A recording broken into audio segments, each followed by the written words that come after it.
Cabinet मंत्री कैलाश विजयवर्गीय द्वारा रतलाम में दिए गए बयान से सियासी हलचल अब तेज हो गई है। उनके बयान को आधार बनाकर कांग्रेस ने कैलाश विजयवर्गीय के खिलाफ मोर्चा खोल दिया है। कांग्रेस ने आरोप लगाया कि विजयवर्गीय ने विधानसभा चुनाव में चुनाव आयोग के समक्ष दिए गए शपथ पत्र में गलत जानकारी दी थी।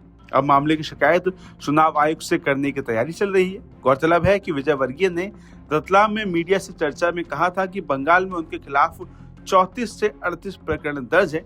इनमें गिरफ्तारी वारंट जारी है। अगर वो वहां गए तो गिरफ्तार कर लिए जाएंगे।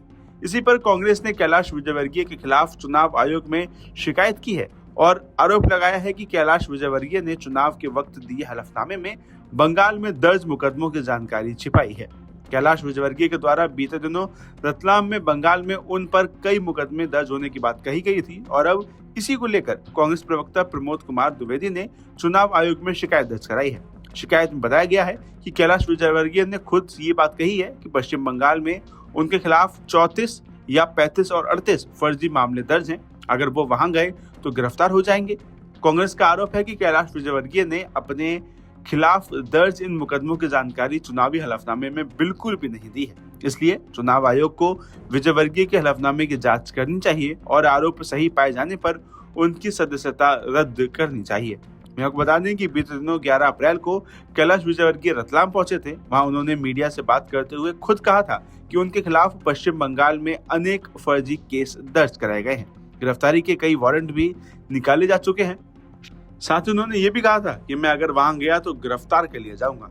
मंत्री कैलाश विजयवर्गीय ने यह भी बताया था कि पार्टी ने ही उन्हें पश्चिम बंगाल जाने से मना किया है। वहां दर्ज फर्जी केस और हालातों को देखते हुए ये निर्णय लिया गया है। नहीं, देखिए ऐसा है कि आप सब समझ सकते हैं वहाँ पर अल्पसंख्यक समाज के वोट सारे बोले जा रहे थे। ममता जी घबरा गई। वहाँ पर 5-10 लाख मुस्लिम इकट्ठे हुए थे।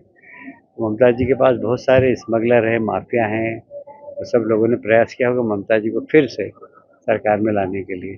तो इसलिए मुझे लगता है कि ये ममता जी का ही कुत्सित प्रयास है और ममता जी जो करे वो कम, क्योंकि मैं 6 साल में रहा हूँ। मैं यहाँ पर आपके सामने जिंदा बैठा हूँ तो ये बजरंगबली की कृपा है। तो मेरे फोटो पे ही माला लग गई होती। जिस प्रकार की जनता दूर दूर से पैदल चल के 10-10, 15-15 किलोमीटर से आ रही है, दीवार पे वहाँ पे स्पष्ट दिखाई देता है कि भारतीय जनता पार्टी आ रही है। जब आप गए थे तो 277 तक पहुंचे थे। इस बार तो आप मिले वहाँ पे, तो क्या माने और आपकी अनुपस्थिति के बाद भी कहाँ तक पहुंचेगा, आंकड़ा कहाँ तक जाएगा? देखिए सरकार बनेगी। अब मैं नहीं जा रहा हूँ, उसके पीछे बहुत सारे कारण है। एक तो मेरे बहुत सारे गिरफ्तारी वारंट है। 38 केस मुझ पर फर्जी लगाए हुए हैं और मैं जाऊं तो गिरफ्तार कर ले। तो मुझे पार्टी ने कहा कि जाओ मत, जो एक दूसरा लफड़ा खड़ा हो जाएगा। ये निगम मंडलों की नियुक्तियां फिर रुक गई क्या? इसके पीछे हो जाएगी तो पार्टी की प्रक्रिया चलती रहती है। अब क्या है, बीच में चुनाव आ गए, सब लोग चुनाव में चले गए। बंगाल चुनाव के बाद? हाँ, बंगाल चुनाव के बाद मुझे लगता है कि हो जाएगा। बंगाल नहीं जाएंगे मतलब आप? हाँ, मैं तो नहीं जाऊंगा। आपके राज्य की खबरें, आपके शहर की खबरें सबसे पहले जानने के लिए देखते रहें अमर उजाला। चैनल को सब्सक्राइब जरूर कर लें और पाएं हर अपडेट।